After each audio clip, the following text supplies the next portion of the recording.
What's going on, everybody?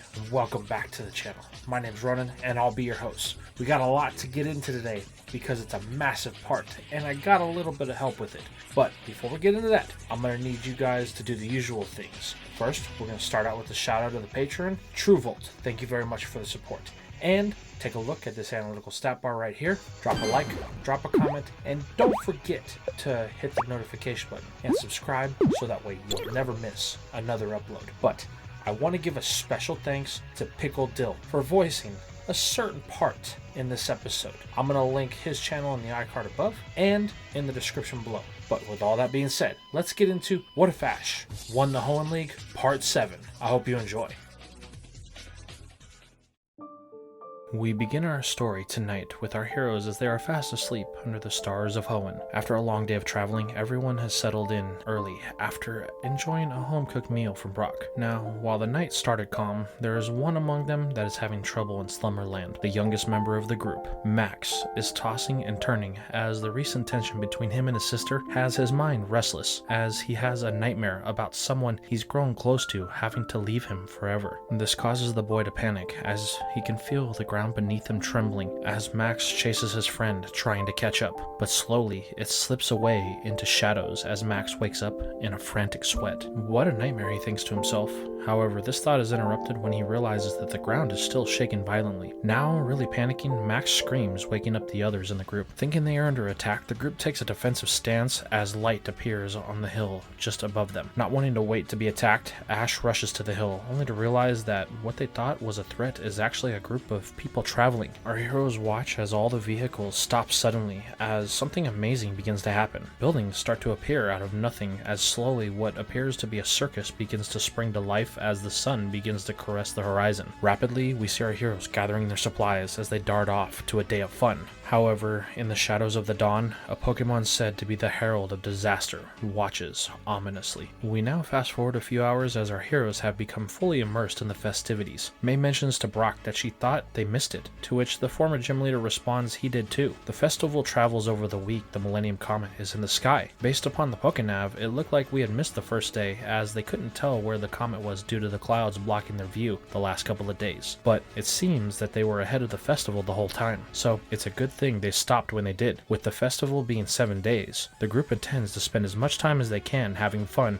due to the tension that they have been experiencing as of late. The first day of the festival goes off without any problems. Max spends most of his time with Surskit while Brock watches over him from a distance, so that Max can have some space from the boy. This leaves Ash and May, who spend most of the day with each other riding as many rides as possible. However, the carnival is so vast that they won't be able to experience it all in one day. This leads us to dusk of the day when the group finally meets up, tired and hungry from the day of fun. Brock suggests they head to the food area of the carnival. He saw a place that looked like it might make some great kebabs. With their mouths now watering, our heroes make their way to the establishment. However, something odd in the crowd catches the eye of Ash as a small group of a Pokemon known as Seedot crosses paths with our heroes. While this isn't too strange as there are a lot of Pokemon at this event, the Apricorn Pokemon appear to be wild as they scamper across the walkway. However, Ash just ignores this in favor of filling his now growling belly. After a great meal, our heroes make their way to a sleeping area that the carnival supplies for the week that is to be set up. As they fade off to Slumberland, Max again finds himself in another dream. In the sky, a bright light flashes as the boy heart pounds in his chest. Then the ground beneath Max's feet begins to shake violently as a set of glowing yellow eyes peer through the darkness. Now terrified, Max begins to run away from the threat. However, it feels like he's unable to make any type of ground as the eyes close in on him. As Max is swallowed by the yellow fear, a voice echoes, forcing the boy to wake up in a cold sweat with his heart pounding. Looking up, Max can see the ethereal light of the Millennium Comet as it rockets through the night sky. Laying back down,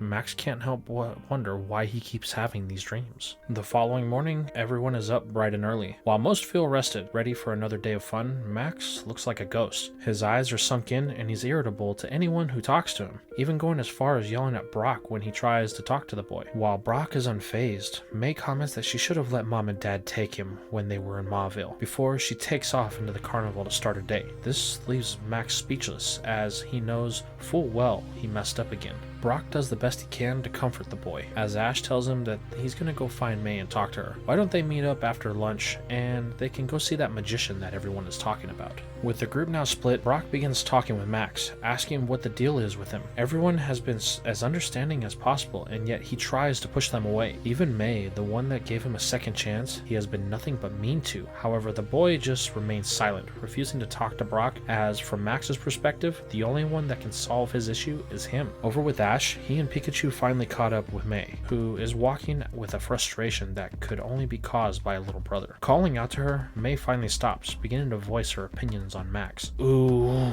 I had the chance to send him away," she says. "Then my life would have been so much easier." Unsure of what she means by this comment, Ash pokes a little further. May bites back in frustration, only for the look of panic on Ash's face to stop her. With a sigh, May just says Ash wouldn't understand. He doesn't have any siblings, so he'll never know the irritation a younger sibling can be. This causes the boy to hang his head. "You're right. My dad left shortly after my 4th birthday. I haven't seen him since, so the chances of me getting a sibling left a long time ago." This gets May to change her demeanor. Ash continues, "The way I see it, you are lucky to have someone to fight with. At least you'll never be lonely." May grows silent as Ash makes a suggestion. "Let's take the day to forget about what just happened. Then tonight we can all have some fun as a group and go see the magician before we turn in." Smiling, May agrees, with her and Ash running to hit some of the rides before lunch. As the day fades on, the events of the morning give way to the setting sun and the memories of the frustration having melted away. Ash and May are on their way to meet up with Brock and Max to see the magician. However, they're stopped when a commotion comes from one of the shops. 4 Pokemon burst from within as the owner yells to stop them. These Pokemon are identified as Nuzleaf by May's Pokédex. The grass types glance at Ash and May as they run off towards the setting sun. The two wonder what that was all about as they continue to their destination. However, from the treetops of the forest just outside the carnival, something in the shadows watched the entire interaction, planning the true strike. Our heroes converge on the massive tent at the center of the carnival. While May and Ash seem to be in good spirits, Max and Brock are still at odds, as nothing Brock does can get the boy to open up. Max spent the whole day pouting, refusing to move from the table they had breakfast at. The only reason Brock got him to come to the tent was because he threatened to have May contact their parents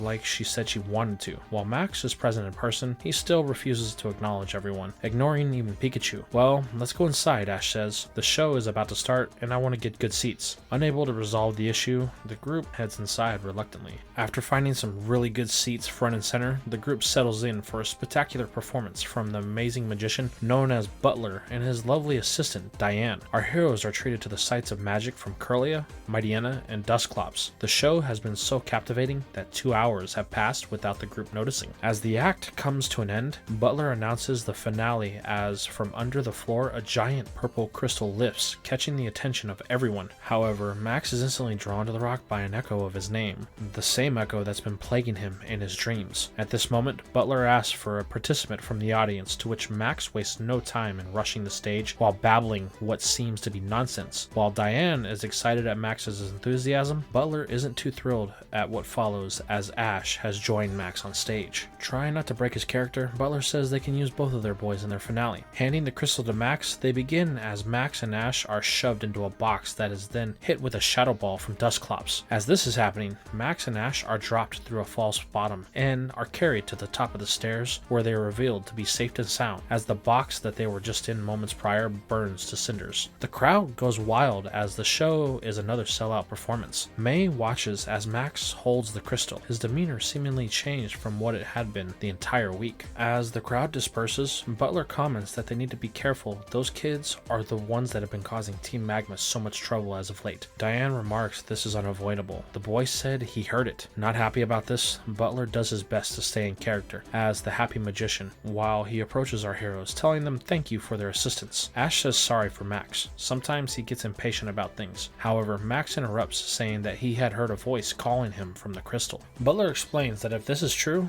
then Jirachi must be close to awakening. The group looks at him in puzzlement as the magician explains further. Jirachi is a mythical Pokemon that is said to awaken once every 1,000 years. It's said that for it to happen, then two things must occur. One, the Millennium Comet must be in the sky, and two, Jirachi must bond with a friend. It seems Max is who Jirachi chose to be his friend, so it should be awakening soon. So what do I do, the boy asks. Well, I was charged with guarding Jirachi. However, I think in this circumstances that you should be the one to hold on to it for the time being. Just stay close, as I don't want anything to happen to the mythical, Butler says. Don't worry, me and Surskit will take really good care of it. Max then says he's hungry and asks if they can go eat. May, pleased at his change of demeanor, tells the boy yes, so the group heads out. Once they are alone, Diane asks if this is such a good idea. Butler explains that while he's not pleased by this, they have no choice. They are on the second day of the comet, and Jirachi still hasn't awakened. They need to work fast. Maxie will not tolerate failure. Once Jirachi has awakened, then he will grab it, and they will start the process. Over with our heroes, Max is holding the crystal like a newborn. He refuses to let anything happen to it. Testing the waters, May pokes fun at Max, telling him he's never shown such responsibility before. Well, I've just never been given the chance before, the boy quips back as the group finds a spot to eat. A few hours pass and the carnival is beginning to die down for the night. We find our hero sitting outside of its borders on a single rock in a field. The group is enjoying the night sky. It's so clear that the comet looks like they could touch it. It's here that the silence is broken when May begins to sing a very soothing lullaby as she watches Max struggle to keep his eyes open. Brock and Ash just listen as May's soft tone carries the boy off to dreamland. That was nice, Brock says. Our mother used to sing it for us when we were too stubborn to go to sleep, she responds. It was the only way Max would fall asleep when he was younger. Well, I guess it's time for us to get some rest, Brock says. Hey Ash, will you carry the crystal while I get Max? Nodding, they begin to pick up the boy, but as Ash reaches for the crystal, something happens. In the night sky, the comet flashes slightly, just as the purple rock begins to glow in an intense light.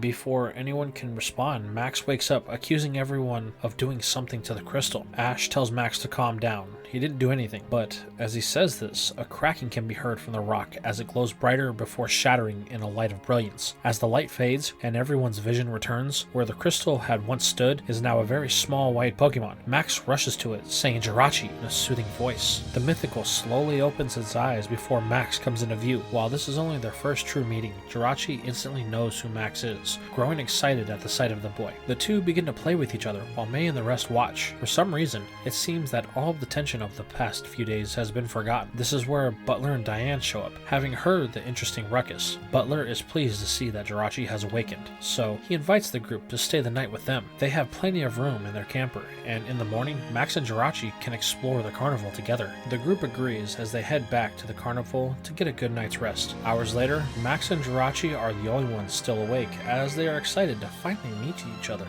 The two can't wait to have a full day of fun, as there are many things Max wants to show the mythical. He's sure the world has changed a lot since the last time it was awake, and they have limited time, so he wants to make sure they don't waste any of it. However, they have fought it long enough, and the two can no longer stay awake, falling asleep in each other's arms. But there are still two on the prowl of the night. Butler and Diane are still awake, discussing their next move. Diane says that things have become complicated due to the kids. Butler mentions that there's only one thing he fears, and that's Ash. The others will be a simple task to deal with. So how do we do that? Diane asks. Simple. We let them have their day of fun tomorrow. Then after they're all tired out, and when we put on our final show for the day, we will use that as a distraction to capture Jirachi and slip out while everybody thinks that it's part of the act. Before anyone realizes what happened, we will be long gone. While uneasy about this plan, Diane agrees as the night fades on. The next morning is a full day of excitement. Our heroes find out that Jirachi is rumored to grant wishes, but realizes that it can merely teleport things that people desire when a bunch of snacks go missing from one of the vendor's shops. After returning everything and explaining to the mythical that it's wrong to steal, our heroes find themselves back in the tent of Butler as he wants to use Jirachi in the finale of his act for the day. Butler explains that it will be unlike anything the group has ever seen before. Max will even get a chance to be part of it. The boy is excited about this, so she just lets it be as her and Ash and Brock all go find a place to sit in the audience. Luckily, they won't have to wait long as the show starts immediately with Butler and Diane taking the stage. Ash comments that Butler was right, this is a whole different act from the previous night. The group settles in, awaiting for the part with Max and Jirachi. Meanwhile, outside the tent, things are relatively quiet, for most of the visitors are now in the show, leaving the shops relatively empty aside from some patrons that didn't want to go see the show. This is where we see a very peculiar sight, as those sea dots from a few nights ago are wandering through the empty pathways. However, they are not alone, as in the shadows, their evolved form, Nuzleaf, is working hard behind the scenes so that they can execute the plans of their boss, who just so happens to be present as we see a powerful grass type known as Shiftry step out from the shadows, giving the signal for everyone to strike. Suddenly, what was a peaceful moment is overtaken with the cries of merchants as they are being robbed blind by the Pokemon. All-out pandemonium erupts as the Nuzleaf and Seedot take over the food shops. Any resistance that is put up is quickly dealt with by their boss Shiftry and its mighty fans that control the winds. Unfortunately, these winds are both a blessing and curse, as a rogue gust is sent in the direction of the tent our heroes are currently in. It catches the fabric, lifting it as the final act is just beginning. This throws everything off for Butler as panic sets in the crowd as the Shiftry and its pre-evolutions are revealed. This causes the crowd to begin to scatter at the attack. Ash and Brock realizes that help is needed, so they are going to confront the thieves, while May finds Max to keep him safe. Breaking away, we follow Ash and Brock as they send in Pikachu, Mawile, Cacnea, and Torkoal. They begin to engage in battle with the grass types, trying to save whatever they can. However, the numbers are not in their favor, as they are quickly overwhelmed. It eventually comes to the point that Ash and Pikachu are facing down the whole squad of evolutions. Ash realizes he's going to need some help here, so reluctantly he reaches for Grovile's ball, but stops when a voice interrupts him. Hold on, kid, let me have a go at him. Turning, Ash can see an odd fellow throwing a Pokeball, calling out a Pokemon called DIDNT. The life-size lobster emerges from the ball, using its powerful pincers to protect Pikachu from an attempted Leaf Blade from the Shiftry. Now, use Crab Hammer. Raising its second massive pincer, DIDNT begins to charge the attack, smacking the Tango with the club, sending it sliding away from it and the electric mouse. As Shiftry slides away, it fires back with a Razor Wind. The Lone Crab and Pikachu counter with a knockoff and Iron Tail that drives the attack into two different directions. While one is sent off into the night sky, the other is sent directly in the path of the tent. Seconds later, it cuts through the material, revealing the people that are still inside, the two main ones being Diane and Butler. While the blonde is unfazed by this man battling the Tengu, Butler has a look of nervousness. Diane notices that Butler is uneasy, telling him that this is the perfect time to grab Jirachi and leave. However, Butler doesn't hear her, fixated only on the battle as the man and his DIDNT best the grass type. Then, in a flash, the Shiftry is caught by the stranger, bringing the pandemonium to an end. The people of the carnival quickly gather around as murmurs of the identity of the man is whispered. "Hey, it's Sydney of the Elite Four," one man yells, to which another seconds, capturing Ash's attention. Now, everyone, that'll be the end of that. I didn't come here to rile everyone up. I'm simply here like all of you to view the comet before it leaves the night sky for another 1,000 years. This comment does two things. One, it causes the crowd to disperse. Two, it captures the attention of Ash, who immediately approaches Sydney. "Thanks for the help," Ash says. No wuckers, mate. Those little buggers were causing a ruckus. So I just do what any good hard trainer would. "Well, you're really strong," Ash responds. "The way your DIDNT was able to match the power of that Shiftry, and with a type disadvantage, sure is something." Sydney tries to be a bit modest about the situation, only for his accolades to be reinforced when Max, Jirachi, and the rest of the group join in. "I know who you are," Max says. "I've seen you on TV. My dad says you're the weakest of the Elite Four." Gee, thanks for the vote of confidence, kid. "Well, he's definitely weaker than Glacia," May says. Oh, so you've met her. Bet she told you all about me. "Yeah, we did when we were in Lava Ridge Town," May responds. "And from what I remember, she wasn't too fond of you, liking you to a blundering idiot or something like that." Wait, she said what? But she reminds me of my dear old mom.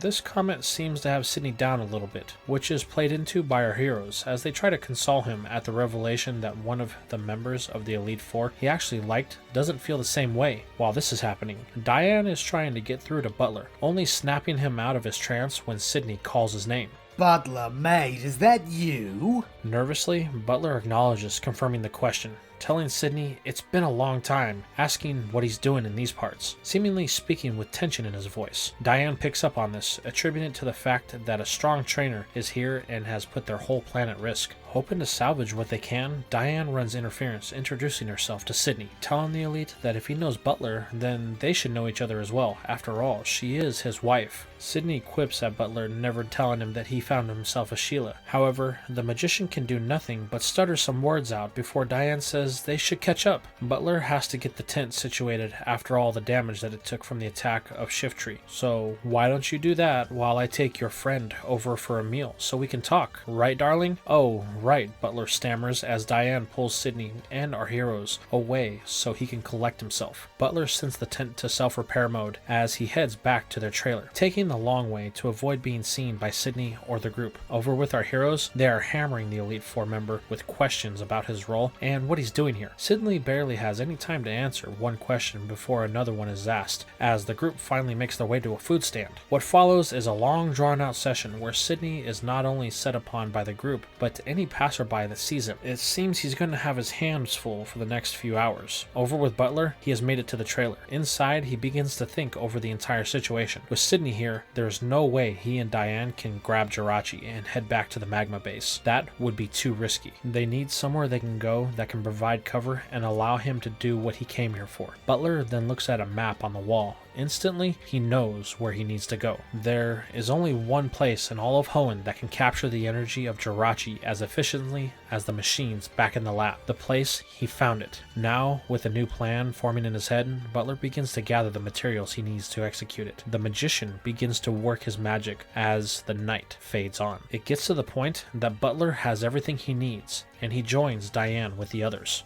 Well, it's about bloody time. Butler apologizes for making them wait. The tent's repair took longer than expected. He had to make sure that they would be ready to perform first thing. Well, I guess we'll have to catch up then. I'm knackered from all the excitement of the day. Say, you think you can show me what the sleeping area is? The elite says, looking directly at Diane. Sure, she replies with a bit of blush, which slightly triggers Butler. However, they won't be the only ones that are going, as the chance to learn more about the Elite Four member has everyone wanting to join Sydney. So Diane tells Butler she will meet him back at the trailer in a bit. She's going to make sure the kids are tucked in. Knowing that this is a hint from her, Butler simply returns to the trailer to await his wife. However, as Butler opens the door, he is met with a sight that he was hoping to avoid. There sits Sydney, finishing a can of soda. If you're looking for the last soda pop, afraid I just drank it. Sorry, mate. Sydney says as he throws it onto the floor. Butler, now uneasy, demands to know what Sydney is doing here. Hey, is that any way to treat an old friend? I came all this way to see ya, and boy, was it a journey to find you, mate. However, Butler remains steadfast, demanding that Sydney leave at once unless it is done by force. You still got that sense of humor I enjoyed so much. Glad we can still have a laugh after all the time that's passed. It's no joke. Last I recall, I was still the stronger trainer with more wins out of the two of us, Butler says, holding up a Pokeball. Realizing that his old friend isn't going to play along, Sydney lets out a very deep sigh that is almost sad. Then the tone of his voice shifts. Listen, I tried to be pleasant, but it seems you leave me with no choice. I know you're part of Team Magma, and I know you're planning something big, but I'm not really sure what it is yet. So I'm coming to you as a friend, simply asking you to shut it down. If I was up to something, then why would I shut it down at your request, if I may ask? It's simple. Right now, I'm here on my own accord.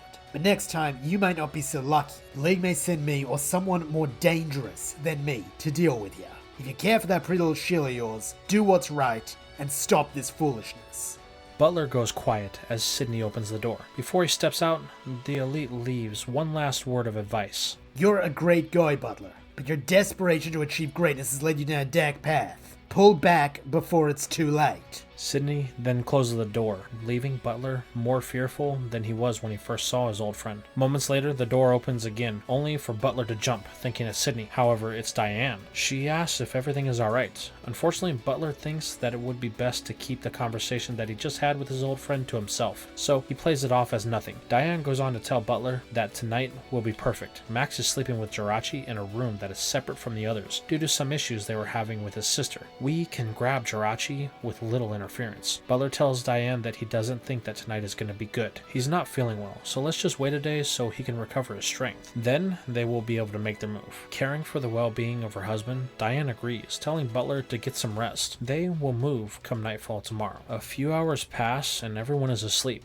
We find ourselves in Butler and Diane's trailer. The blonde-haired woman is the only one asleep here. Butler is nowhere to be found. The question is, where is he? However, we won't have to wait to find out, as we pan over to the room with Max in it. Within the darkness of the room, the magician and his Dustclops stand, working their magic on Jirachi in an attempt to move it without the mythical waking up. So far, things are going good. That is, until the nightmare that Max has been suffering from returns, causing the boy to thrash about in his sleep. This breaks the hold Dustclops has on Jirachi, causing a burst of psychic energy to echo throughout the whole carnival. This causes the machinery of the place to begin to activate and things start going crazy, forcing everyone to awake. From May, Ash, and Brock's rooms, they can hear a commotion coming from Max's. Even Sydney can hear this, rushing off to the boy's aid. However, the last thing they see when they enter the building is Butler holding Max while activating the power of Jirachi through Dustclops. In a flash, they teleport away, leaving everyone confused with more questions than answers. As Brock tries to prevent May from breaking down at Max's apparent kidnapping, Ash questions what's going on to Sydney, to which he replies that he has no idea. Well, you were supposed to be such great friends with him, so you should know something, Ash yells. But this argument is put on hold when Diane rushes in, out of breath, stating that she knows where Butler has gone. This gets everyone's attention as we fade to them all sitting in the trailer of Butler and Diane as they are speeding away from the carnival. May demands to know what Butler did with Max as she cries, barely able to get the words out. Diane is behind the wheel and hesitant to tell them at first, but then Sydney speaks up. I know about Team Magma. These words shock everyone for different reasons. This revelation causes Diane to open the floodgates about everything. She explains that she and Butler are part of Team Magma's science division. He is the head of it. Team Magma has been trying for years now to capture the legendary Pokemon Groudon, with little success. That is when they approached Butler. He had been discredited and laughed out of the Pokemon scientific community for his theories on cloning Pokemon. That is, until the leader of Team Magma came to him. He found interest in Butler's work for one reason. If they could not find Groudon, then they would make one. So their leader provided all the resources needed for Butler to continue his research. However, time passed and there was one thing that Butler came to realize. There was no known power source on the planet that could power his machine long enough to create a super ancient Pokemon. So Butler began to look outside of the planet. Then he came across the legend of Jirachi and the Millennium Comet. It was here that Butler began to theorize that Jirachi could absorb the energy of the comet and power his machine. So we began working. It took a couple of years, but eventually we found the crystal that housed Jirachi in a place called Farina. However, we had to wait. There were still two things that were needed. One was the Millennium Comet, and the second was we needed a piece of Groudon's DNA. Luckily, we found that not too long ago on Mount Chimney. Wait, that was you guys there, Ash questions? Not us directly, but Tabitha, the second in command of Team Magma. She was there on the orders of Butler, though you guys and that gym leader that got in the way were a bit of a pain, but in the end, she was able to obtain what we needed. So Butler has everything he needs to do this cloning, Brock asks. There is one thing that he doesn't, Diane responds. His machine. It was back at the Magma base. He had it all set up, ready to go once Jirachi had hatched. The reason we were at the carnival was to find someone for Jirachi to bond with. Then we would take it and disappear. But then you guys showed up and threw everything out of whack. But he won't go back there now that you're here, Sydney. He wouldn't want to expose the hideout to someone on the opposite side of him. So if he's not headed there, then he can't start the cloning process then, May says. But Diane informs them that Butler still has the ability to do so. There is another lab set up in the heart of the place they found Jirachi. Where is that? Ash questions. Diane simply utters one word. Farina. Well, that's all well and good, but I have to ask, why should we trust you? Because I didn't agree to use kids in this plan. Butler has crossed a line and we need to stop him. I think the pressure of the situation is getting to him, so he will do anything he has to. How long till we get to Farina? May asks, with concern in her tone. 4 days. But boy, then it'll be too late and the comet will have left the sky. Not exactly, Diane responds. The lab in Farina hasn't been used in years, so it will take time for just Butler to get it up and running. If we hurry, and with some luck, we may reach him in time. Well, you better step on it. as they speed off into the night. The team continues to drive until the night of day 6. This is where they are forced to stop as the trailer needs some time to recharge the battery. Sydney sits quietly, waiting for the time that they can start moving again. With our heroes trying to get some sleep, Diane takes the time to talk to Sydney, asking exactly how he knows Butler. While it's a long story, the Elite Four members figures that they have nothing to do but kill time, so he begins to explain. Me and Butler were young once, believe it or not. He begins ruefully rubbing his mostly bald head. When we're in school, Butler was always doing nerd junk. I mean, science. You know, figuring out how stuff worked. Well, I was more into battling. I wanted to be the strongest. It seemed like we had nothing in common, but that's what made us such good mates. Butler was an all-around nice guy, and me, I guess I was the one thing he could never figure out. For years it was just him and me, stirring up trouble and watching each other's backs. That was until it came time for us to set on our Pokemon journeys. While we each had our strengths, Butler quickly proved to be a natural with Pokemon, and to tell you the truth, I don't think I ever beat him when we battled. But because things came so easily to him, I had to train harder, really put my heart and soul into it, while Butler kinda grew bored. He'd solved the equation of Pokemon, or so he thought, and so now wanted to return to his studies. Of course, as his mate, I supported him, but the truth is, that's what caused us to grow apart, since we never saw each other after that. Since he was in the lab, while I was off climbing the ranks of the league, until finally they made me an Elite Four. Last time I saw Butler was at the party I threw to celebrate my new position, but by then, he'd already been forced out of the field he loved so much. After that, I heard nothing for a few years. That is till some rumors started to surface about a scientist working for some shady organization that was trying to clone Pokemon. I knew instantly that was Butler.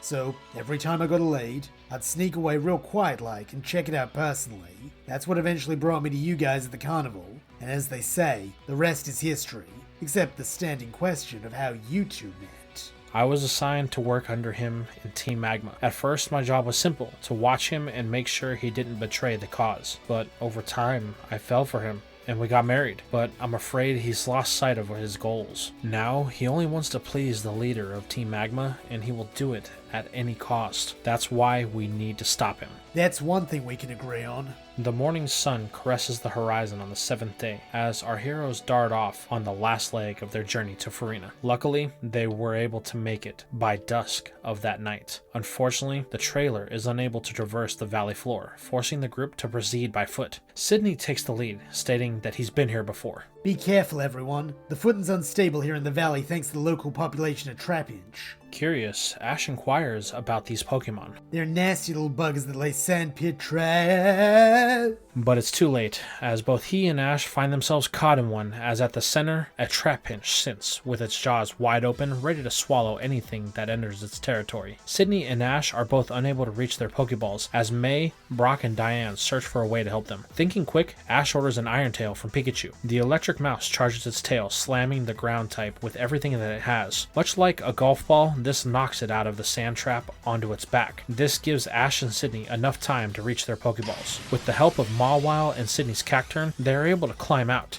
However, this isn't the end of their troubles, as the Trapinch that dug the pit begins to glow in an evolutionary light. From it, an ear-piercing buzzing can be heard. As the light fades, the newly evolved dragon begins to pick a fight with Pikachu, as it was the one that attacked it. We don't have time for this, Diane says, but try as they may, Ash and Pikachu can't break this Vibrava. It eventually gets to the point that Ash is considering sending in Grovyle to deal with it, but this thought is quickly ended with a violent shaking that can be felt throughout the valley. Diane yells that they are out of time. Butler is activating the machine. But it's not night, Ash says, only to realize that this whole issue with Vibrava has cost them the precious little time that they had. Now, night is upon them, and the comet is in the sky. Seeing that things are about to hit the fan, Ash tells Pikachu to stop battling. They have to go. Ash tells Vibrava, sorry, they will see it later. The dragon watches, confused as to why the human ran off. As our heroes make their way through the valley, they can see the machine that is elevated between two cliffs. Atop it stands Butler as he throws the switch on the machine. We're out of time, Diane says. Not yet, we still have one ace in the hole,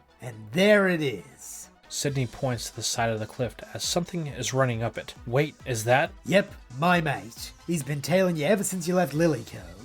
I thought I kept seeing an Absol, however Butler kept telling me I was seeing things, Diane responds. We had a feeling we might end up in Farina, so before I entered the carnival that night, I sent Absol ahead just in case. It's a good thing you did, Ash says, as it is able to reach the platform just as Butler prepares to activate the machine. The dark type stares down Butler, as these two have history together. Butler isn't amused that Sydney sent his ace to try and stop him, so he sends in the one Pokemon that Absol has been unable to beat over their years-long rivalry, his Salamence. From the ground, Sydney can see the battle has begun as the dragon tackles Absol from the platform, driving it into a nearby rock face. We need to get up there and stop him.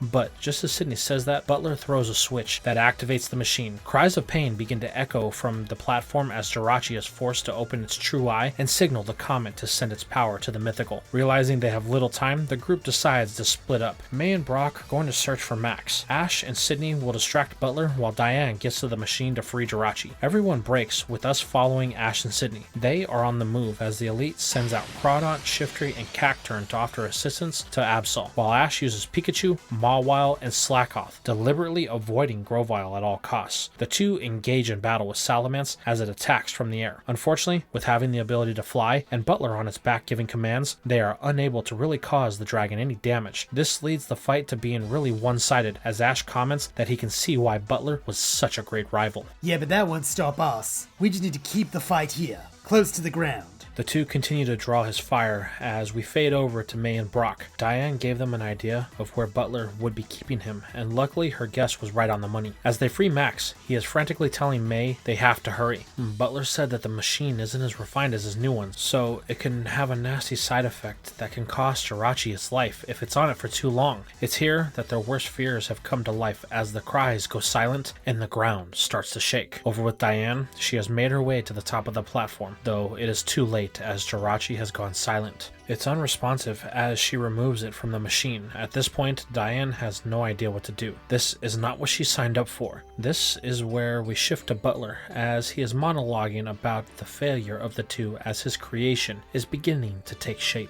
If we can't stop you, we'll just have to destroy the machine. Sydney and Ash then order all of their Pokemon to converge on the machine and attack the part that is generating the clone. Furious that they won't just accept their defeat, Butler orders Salamence to attack. The dragon peppers the surrounding area with hyper beams, striking anything that moves. This results in almost everyone being taken out, leaving only Pikachu and Absol. However, the dragon has its sights set on the mouse next as Butler orders a hyper beam. Ash tells Pikachu to dodge it, but it's on an incline and it makes it hard to move effectively. The last thing Ash sees is rocks beginning to fall on a starter. Ash yells for the mouse, only for a blur to streak by them in the direction of Pikachu. Just as the boulders crash down, Vibrava shoots up, with Pikachu on its back. The dragon brings Pikachu back to Ash, to which he pats it on the head for it saving the mouse. Vibrava is openly pleased by this gesture, rubbing against Ash. However, this is interrupted when the cry of something primal rings throughout the valley. From the earth, something has begun to take shape, much to the pleasure of Butler. Unfortunately, the feeling is short-lived, as what he thought would be a fully revived Groudon is revealed to be something else. The monster before them hungers for life as it begins to drain the surrounding area of all of its energy. Butler is now in a state of shock as he goes over all the equations in his head. He can't understand it. His calculations were perfect. With Salamence now landing as it is tired from the multiple hyper beams, Sydney is able to do the one thing he wanted to do since they got to Farina, as he lands a right cross to the jaw of his old friend. Look at this. Is this what you wanted? The whole valley's in danger now. How are we gonna stop that thing?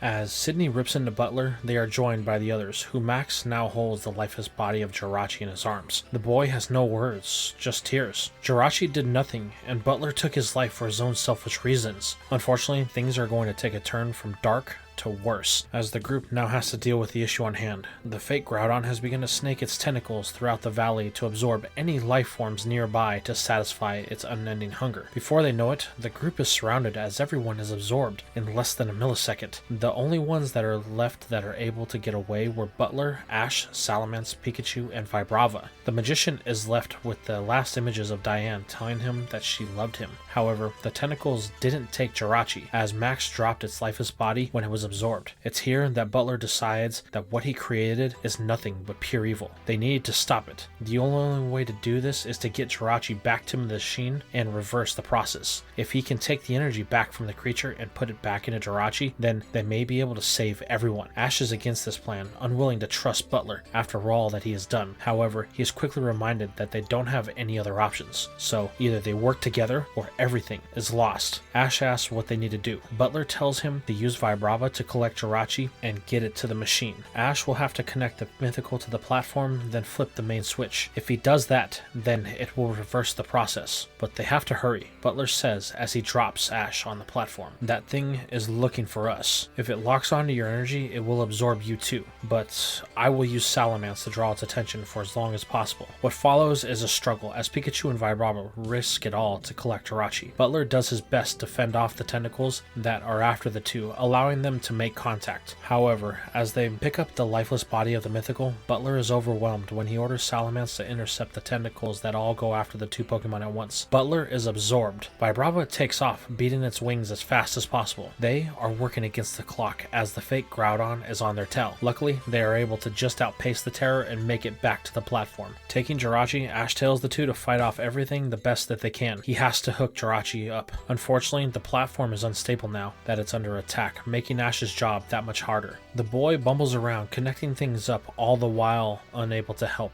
Vibrava and eventually Pikachu as they are absorbed. The last thing Ash sees as he flips the switch is the fake clone crashing down on the machine as it roars to life. Then, darkness. Ash has the feeling that he failed as nothing is happening. That is, until a small ray of light pierces the veil of shadows. Then, it steadily grows as the darkness gives way to an aura unlike anything Ash has ever seen before. At its center is Jirachi and everyone that was absorbed. The mythical tells them all to hold on. They are getting out of here. Then, in an explosion of energy that blows the remains of the gooey mass across the land, Jirachi lowers everyone to the ground as it reunites with Max, the two happy to be in each other's arms once again. It is here that the sun starts to rise on the horizon, causing Jirachi to stop its playful laughter with Max. "It's time," the mythical says. Max instantly knows what this means as he begins to cry, saying he doesn't want Jirachi to leave. It can just stay here with him. However, Butler tells Max that it's not possible. The reason why Jirachi only wakes up for a week is so that it can absorb the energy of the Millennium Comet. It then slumbers for 1,000 years to slowly release the energy into the land of Hoenn. If this cycle is ever broken, then there's no telling what will happen. Max turns to watch as Jirachi recrystallizes, saying that it will never forget the boy. It then lowers itself into the valley floor, burying itself deep so no one will find it again. In this moment, Max breaks as May does her best to console the boy, only for him to cry in her arms. This is where Sydney addresses Butler.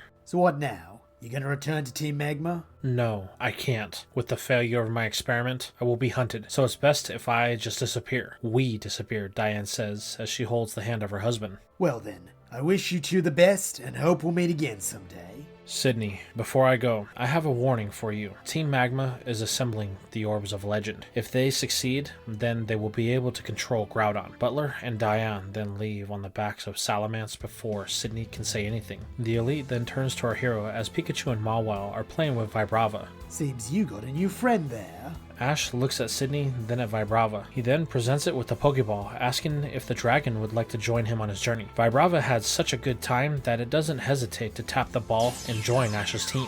Well, Ash, I gotta say, it's been a long time since I met a trainer like you. You're something special, kid, and I'll be rooting for you in the Hoenn League, so we can have a battle when you make it to the top. Don't worry, Sydney. The next time we meet will be for a battle, and that's where we are going to leave things for now. So tell me, did you enjoy this part? How do you feel about my take on Jirachi Wishmaker? How do you feel about the story I crafted for it? And how do you feel about Ash's newest team member and the team overall to this point? Let me know in the comments down below.